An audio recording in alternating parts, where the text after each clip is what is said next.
dhaqdhaqaaq ciidan iyo xiisado dagaal ayaa durbaba ka bilowday meelo ka mid ah Banaadir labada Shabeelle iyo gobolka Bakool oo al-shabaab ka hubaysan ka dhan ah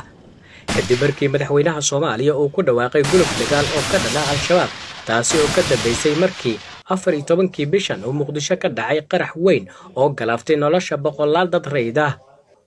madaxweynaha Soomaaliya ayaa safarro oo taageero military oo kaga raadsanayo ku tagay qaar ka mid ah dalalka dariska si loo xoojiyo dagaalka dawladdu ay ku damacsan tahay in al-shabaab ay kaga qabsato deegaanada hadda ay maamulaan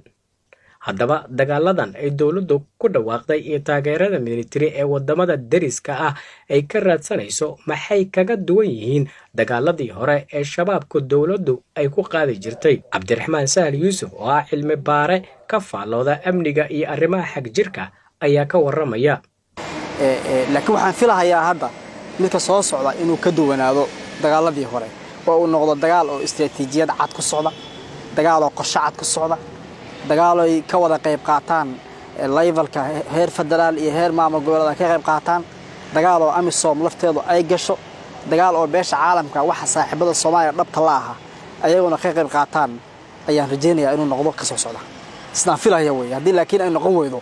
de kulli waa laga maama in la sii wado dagaalkan oo waxa weeyaan goosgooska ah ee la isku difaacayo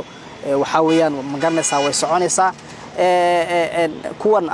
al-shabaab oo ayagana dagaalka wadana ayagana sidii u sii wadi oo waxa weeyaan nima seexanaya laftoodu ma aha waa niman waxa weeyaan cidiyaha wax kasta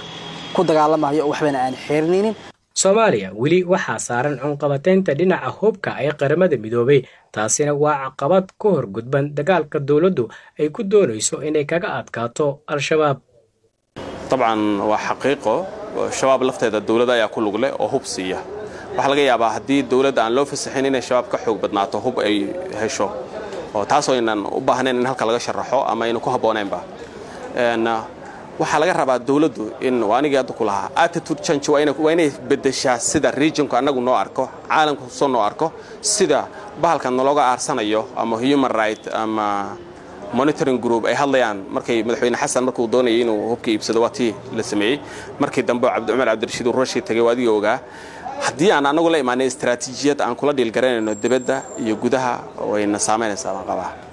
dadka qaar ayaa qaba in dawladda dhexe iyo maamul goboleedyada ay iska iloobaan khilaafka siyaasadeed ee dhex yaala taa beddelkeedana ay ka midoobaan sida lagu faa'iideysan lahaa kacdoonka shacabka isla markaana loo qaadi lahaa dagaal midaysan oo ka dhan ah al-shabaab jawaab celin bay arrintan u baahnayd marka jawaab celis in laga sameeyo wax meesha mudan weeye waxay u baahan tahay ficiliskaas marka la sameynayo in loo diyaar garoobay u baahan tahay guud iyo dibadba guud waxay u baahan tahay in la mideeyo qaraarka siyaasiga ama go'aanka siyaasiga in la mideeyo oo leadershipka dalka hadda hogaaminaya ay magaranaysaa ay policy siyaasadda dalka laga mideeyo waayo wax ogsoon tahay khilaafaad inay jiraan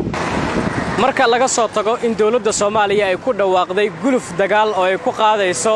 xarakada al-shabaab waxa jira xaalad siyaasadeed oo aad u adag oo dhex taala dawladda federaalka ee Soomaaliya iyo dawlad goboleedyada xubnaha ka